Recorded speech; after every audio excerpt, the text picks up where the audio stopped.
করে আমার জন্য দোয়া করতে পারে।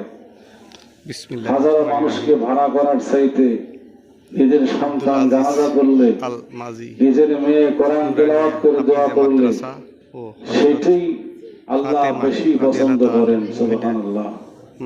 এইটা সকলকে চিন্তা করা দরকার। এমন একটা প্রতিষ্ঠান এখানে হয়েছে যেটা আমরা দেখেও দেখি না, জেনেও না জানার ভান করে চলি। এটা আসলে ঠিক না। এই দিনই এলেন শিক্ষা প্রতিষ্ঠানের জন্য আমাদের ছেলেমেয়েদেরকে এই প্রতিষ্ঠানে বেশি বেশি করে যাওয়া দরকার।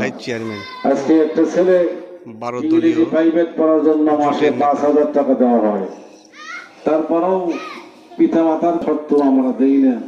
এটা যে কত বড় একটা অবহেলিত, এর জন্য যে আমরা দায়ী হয়ে যাচ্ছি এটা আমরা কল্পনা করতে পারছি না। রাসূল বলেছেন, যখন কোনো ছেলে মেয়ে কথা শেখে ওই ছেলে মেয়েদেরকে তোমরা কালেমা শিক্ষা দাও, লা ইলাহা, শিক্ষা দেওয়ার ফজিলত কি, শিক্ষা দিলে কি হবে। রাসূল বলেছেন, যেই প্রথম বাক্য কালেমা শিক্ষা করলো সে জীব থেকে বিদায় গ্রহণ করবে। সুবহানাল্লাহ। আর যে লোকটা মৃত্যুর সময় কালেমা পড়ে পৃথিবীতে বিদায় গ্রহণ করবে, সাদা খালাল জান্নাত, রাসূল বলেছে আল্লাহ পাক তাকে জান্নাতে দিয়ে দিবেন। মকদম মসজিদের পেশ ইমাম। তাহলে ছেলেমেয়েদেরকে শিক্ষার কোনো বিকল্প নাই, শিক্ষা দিতেই হবে। প্রধানমন্ত্রী হিসাবে উপস্থিত থাকবেন। আমরা পড়ে দেখছি, কোন মা কোন পিতা যদি একটা ছেলে মেয়েকে মাদ্রাসায় পাঠানোর জন্য বাড়ির থেকে যুবকরা যারা কবরে থাকে, আল্লাহ পাক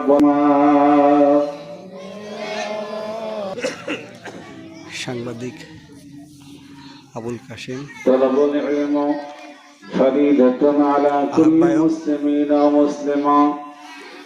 আল্লাহ নবী বলেন, বাংলাদেশ এলডিবি প্রত্যেকটা নারীকে ইলমে দ্বীন শিক্ষা করা হলো ফরজ। দেশে গিয়ে তোমরা ইলম অন্বেষণ করো, ওইখান থেকে তোমরা করলেন মুসলিম শরীফের হাদিস, মান করাআল কুরআনা ফাস্তাযহারাহু ফাহাল্লা হালালাহু ওয়া হারামা হারামাহু। দুনিয়াতে সহি শুদ্ধ করে আল কোরআন শিক্ষা অর্জন শরীফের মধ্যে জেনে খাইলো, সে জীবন যাপন করলো। এই কোরআন তেলাওয়াতকারীকে আল্লাহ পাক জান্নাতে দিবে।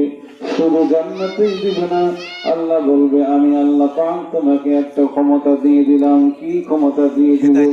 আল্লাহ বলবেন, নির্দেশনা বক্তব্য দিচ্ছেন আজকের বক্তারা এবং দ্বীন ইলম শিক্ষা করে মানুষের তোমার পরিবার পরিজনের মধ্যে ১০ জন ব্যক্তিকে জাহান্নাম থেকে তুলিয়া তুমি জান্নাতে নিতে পারবে।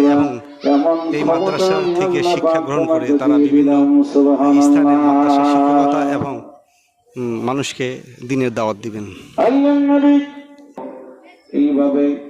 এইভাবে মানুষকে বলা হয়েছে, তুমি হাফেজ সাহেবদের, এই হাফেজ সাহেব কোরআন তেলাওয়াত করবে, সাথে সারা পৃথিবী যেমন সূর্যের আলোতে আলোকিত হয়ে যায়।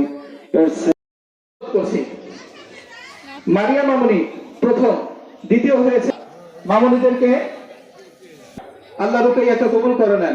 ফাতেমা মামুনি, আপনি আপনার পুরস্কার নিয়ে যান। ছাত্রদের পুরস্কার দিচ্ছেন আমাদের সভাপতি মুবাশশির বিন মিজান। মুবাশশির, আমিন। মাদিনাতুল মুনাওয়ারা, আমিন। আলহামদুলিল্লাহ, তাআলা জাকারিয়াকে কবুল করে নেন, আমিন। আলহামদুলিল্লাহ, আমিন।